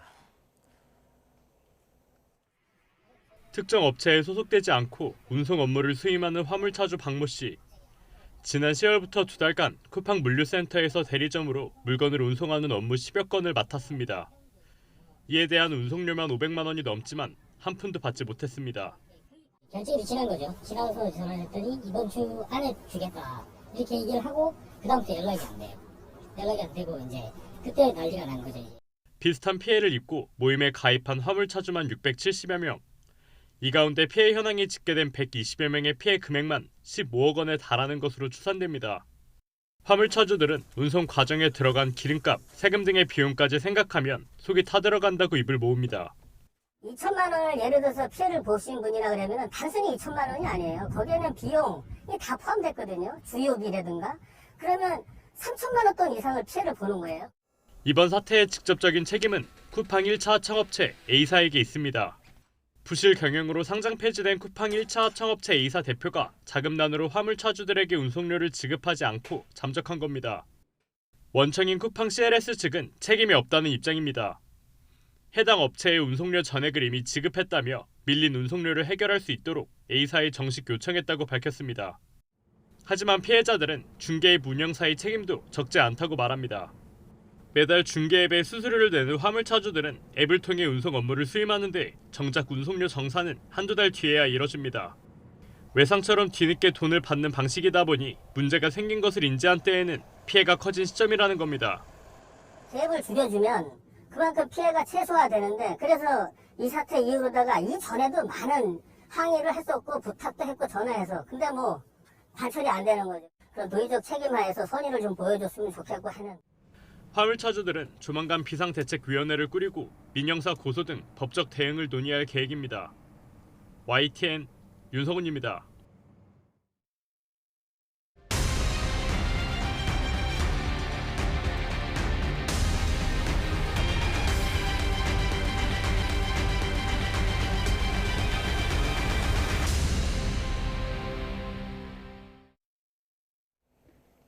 네, 올 한해 주요 사건, 사고 이슈를 돌아보는 2023 끝나지 않은 이야기들. 지난 7월 충북 청주에선 폭우로 미호강 임시제방이 무너지면서 오송읍 궁평 2지하차도가 침수돼 14명이 숨졌습니다. 오송에서 청주도로 확장 공사를 위해 기존 제방을 무단 철거하고 임시 제방을 부실하게 쌓은 것이 사고 1차 원인을 제공했는데요. 사고 발생 반년이 지난 현장을 이성우 기자가 다녀왔습니다. 폭우로 미호강 임시 제방이 무너지면서 강물로 들어차버린 오송 궁평 2 지하차도. 급격히 불어난 물에 차도를 통과하던 시민 14명이 미처 대피하지 못해 숨지고 11명이 다쳤습니다. 침수 사고가 발생한 지하차도입니다. 보시는 것처럼 지금은 차량 통행이 전면 금지된 상태입니다. 사고가 발생한 지 반년이 지났지만 아직도 유족들의 시간은 여전히 사고 당일에 멈춰 있습니다. 계절이 2번이나 바뀌었지만 제대로 책임지는 사람이 없는 겁니다. 사고가 나기 전 수십 차례의 위기 신호가 있었지만 제대로 대처한 관계기관은 없었고 사고 이후 책임 소재를 놓고도 서로 미루기만 하는 실정입니다. 사고 이후 유족들은 심리치료 등 일상으로 돌아가려고 노력하지만 이마저도 쉽지 않습니다. 정상적인 생활하시는 분들도 일부 있으시지만 아직도 좀 괴로워하시고 아직까지 정상 생활을 못 하시는 분들 좀 있으세요. 그래서 계속 정신치료를 받으시고 저희가 2주에 한 번씩 트라우마 센터에서 도움을 받아서 교육도 받고 여기에 기약 없이 길어지는 수사에 유족들은 답답함을 호소하는 상황. 결국 유족들과 시민단체 그리고 전문가들이 자체 진상규명조사위원회를 발족하고 원인 규명에 나섰습니다. 현장 실사와 관련 자료 연구 등을 토대로 자체 분석한 사고 원인을 발표할 계획입니다. 시민들도 그날의 참사가 다시는 반복해서 발생해서는 안 된다며 철저한 조사와 대책 마련이 필요하다고 강조했습니다. 거기에 참변을 당하신 분들한테는 깊은 마음으로 애도의 뜻을 표현하고 그 유가족들은 물론 슬픔이 많이 하겠지만서도 앞으로는 다시는 그런 참사가 안 나게 하도록. 오송 지하차도 참사가 발생한 지 벌써 168일째. 유족들은 하루빨리 진상규명을 해 시민들이 더는 거리에서 희생되지 않는 나라가 되기를 간절히 바라고 있습니다. YTN 이성우입니다.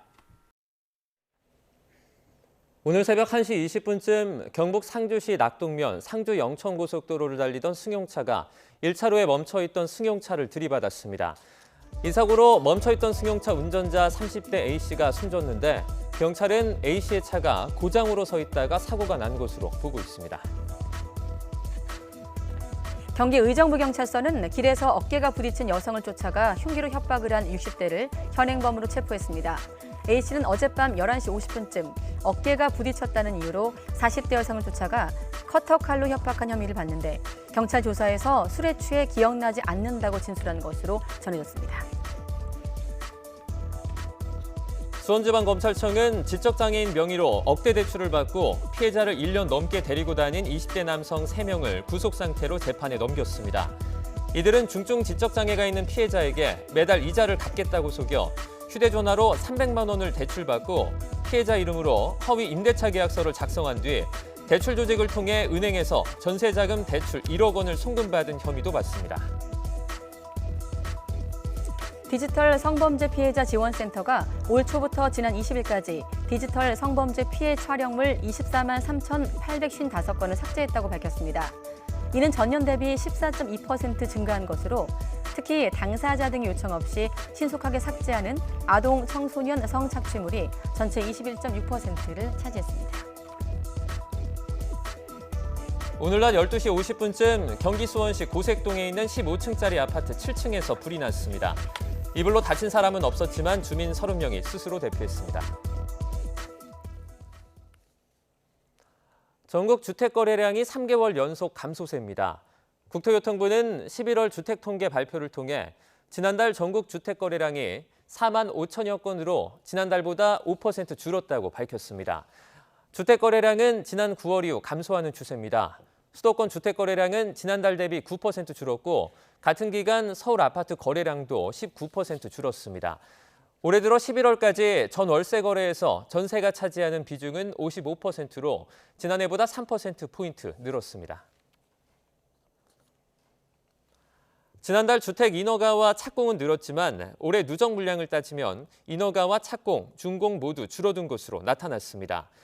국토교통부는 11월 주택통계 발표를 통해 지난달 전국 주택 인허가 물량은 2만 553가구로 지난달보다 14% 증가했다고 밝혔습니다. 하지만 올해 11월까지 누적 인허가는 29만 4,471가구로 지난해보다 37% 줄었습니다. 지난달 주택 착공은 2만 8,783가구로 올해 누적 물량을 따져보면 지난해보다 50% 넘게 감소한 수치입니다.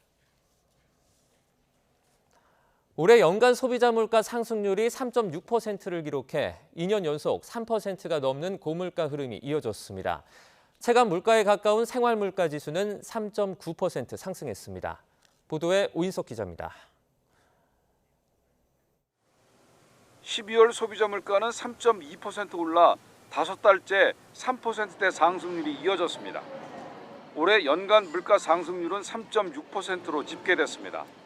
지난해 5.1%에서 떨어졌지만 최근 10년간 연간 물가 상승률이 3%를 넘긴 건 지난해와 올해 2해뿐입니다. 2년 연속 고물가 흐름이 이어진 건데 돼지고기와 우유, 달걀 등 자주 구매하는 품목으로 구성돼 체감 물가에 가까운 생활 물가 지수는 3.9% 상승했습니다. 전기료와 도시가스 가격 인상으로 전기와 가스 수도 물가가 20% 뛰었습니다. 2010년 이후 13년 만에 최대폭 상승입니다. 폭염과 이상 저온 등의 영향으로 농산물은 6%, 수산물은 5.4% 올랐습니다. 특히 사과 24.2%, 귤 19.1%, 딸기 11.1%로 상승폭이 컸습니다. 반면 지난해 20%대로 치솟았던 석유류 가격은 올해 11.1% 떨어지며 물가 둔화 요인으로 작용했습니다. 석유류가 22년에는 연간 22.2%를 올라서 크게 상승하는 데 기여를 한 반면에 23년에는 반대로 11.1%가 내리면서 사실 이번 23년에 상승률이 둔화되는 데 크게 영향을 미쳤고요. 한국은행은 농산물 가격이 점차 안정되고 국제 유가가 다시 크게 상승하지 않는다면 앞으로도 물가 상승률은 둔화 추세를 나타낼 것으로 봤습니다. 다만 속도가 완만할 것으로 예상했습니다. 정부는 내년에 물가 안정 흐름이 이어질 것으로 전망하면서도 한파와 폭설 등 겨울철 기상 여건과 수혜주 운하 통행 차질 등 불확실성은 지속할 것으로 내다봤습니다. 이에 따라 품목별 가격 수급 동향을 꼼꼼히 점검해 물가 안정을 체감할 수 있도록 총력 대응해 나가겠다고 밝혔습니다. YTN 오인석입니다. 윤석열 대통령이 박근혜 전 대통령과 한남동 관저에서 오찬을 함께했습니다. 윤 대통령은 오늘 낮 12시부터 2시간 20분 동안 박 전 대통령과 한식 메뉴로 식사했으며 부인 김건희 여사와 이관섭 신임 대통령 비서실장, 유영하 변호사도 참석했다고 대통령실이 밝혔습니다. 윤 대통령은 먼저 박 전 대통령의 건강을 물었고 한두 달에 한 번 상경한다는 박 전 대통령에게 편하게 자주 오시길 바란다고 말했습니다. 윤 대통령은 지난 10월 박정희 전 대통령 추도식 참석과 지난달 대구 사저 방문에 이어 3개월째 박 전 대통령과 만남을 이어갔습니다. 네, 올해 한일 관계, 우리 정부의 강제동원 해법안을 계기로 급물살을 타면서 개선 분위기를 이어갔습니다. 하지만 미흡한 일본의 태도와 함께 일본의 과거사 인식은 여전한 데다가 일본의 정치 상황은 내년 한일 관계에 또 다른 변수가 될 것으로 전망되고 있습니다. 도쿄에서 김세호 특파원이 보도합니다. 지난 3월 우리 정부가 강제징용 해법을 내놓자 일본 정부는 건전한 한일 관계를 되돌리는 조치라며 환영했습니다. 같은 달 윤석열 대통령과 기시다 후미오 총리의 정상회담을 기점으로 한일 정상 간 셔틀 외교가 재개되면서 올 한 해만 7차례나 이어졌습니다. 両国の首脳が形式にとらわれず、頻繁に訪問するシャトル外交を再開させることで一致をいたしました。 이후 수출 규제 해제, 군사정보보호협정 복원, 통화수합 체결 등 다양한 분야에서 한일 관계는 급진전을 보였습니다. 이러한 흐름은 8월 캠프 데이비드에서의 한미일 정상회담까지 이어지며 한미일의 안보 협력도 한 차원 끌어올렸다는 평가입니다. 하지만 우리 정부의 강제동원 해법안에도 불씨는 여전히 남아 있습니다. 일본은 우리 대법원이 최근 잇따라 강제동원 피해자들의 손을 들어준 데 대해 수용할 수 없다며 오히려 우리 정부의 해결을 압박하고 있습니다. 日韓請求権協定第2条、これに明らかに反するものであり、極めて遺憾であり断じて受け入れられません。 특히 교과서를 통해 강제동원의 강제성을 부인하고 한국의 독도 불법 점거 주장을 부각하는 등 역사 왜곡을 노골화하고 있습니다. 전범들이 합사된 야스쿠니 신사에 참배하는 정계 인사들의 발길도 끊이질 않고 있습니다.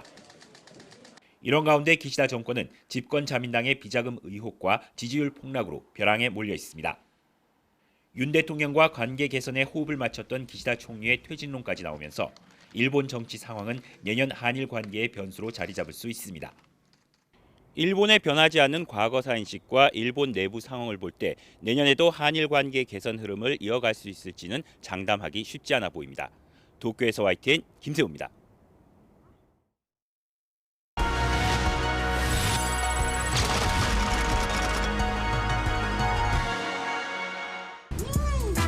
That's John Glenn. What do you guys do for NASA? Calculate your launch and landing zone.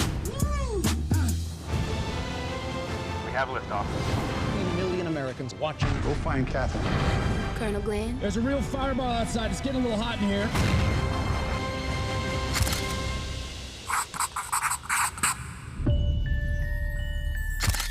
이 차 대전 후 냉전이 시작되면서 미국과 소련은 모든 면에서 서로 앞서기 위한 무한 경쟁을 하였다.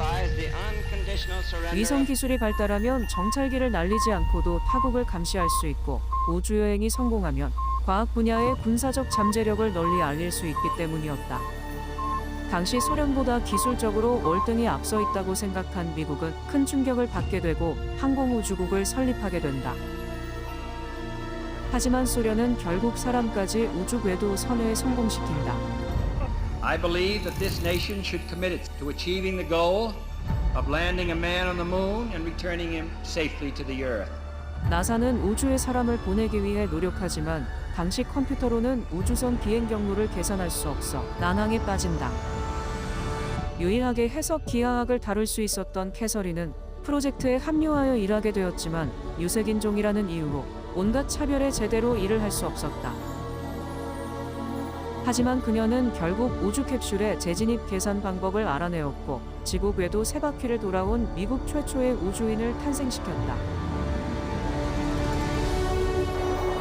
캐서린은 아폴로호의 달 탐사 궤도까지 계산해 지금의 생활을 할 수 있게 해준다.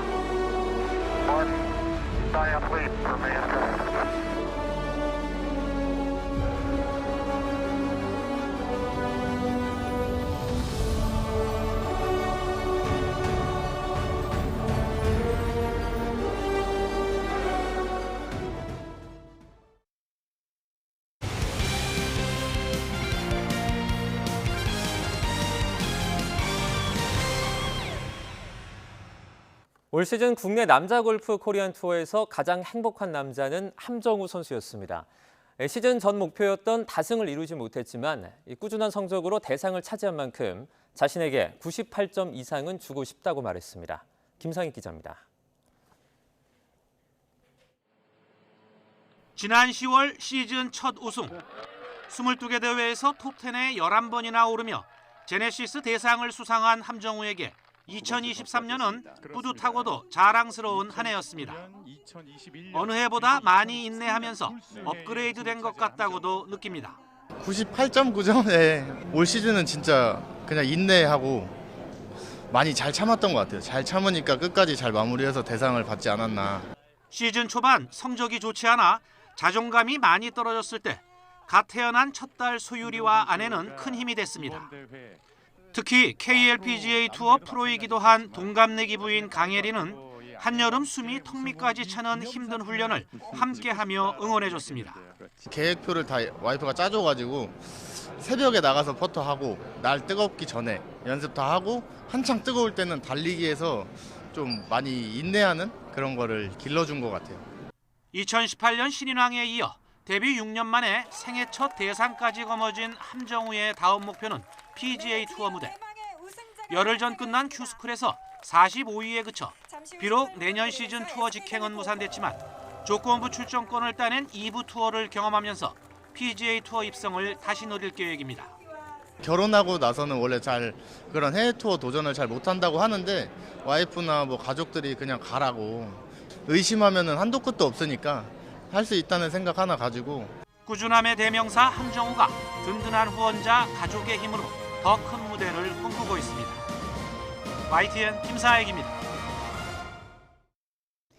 오늘 크게 춥지는 않았지만 공기가 무척 답답했죠. 주말인 내일도 마스크 챙기셔야겠습니다. 내일도 전국 대부분 지역에서 종일 대기질이 좋지 않겠는데요. 다만 내일 전국에 눈비가 내리면서 오늘보다는 농도가 낮아지겠습니다.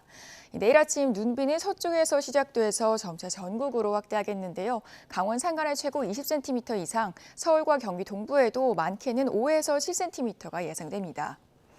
이처럼 강원 산간과 중부에는 많은 눈이 집중돼서 대비가 필요하겠습니다. 또 연말이라 약속도 많으실 텐데요. 이동하실 때는 미끄러운 도로에 주의가 필요하겠습니다.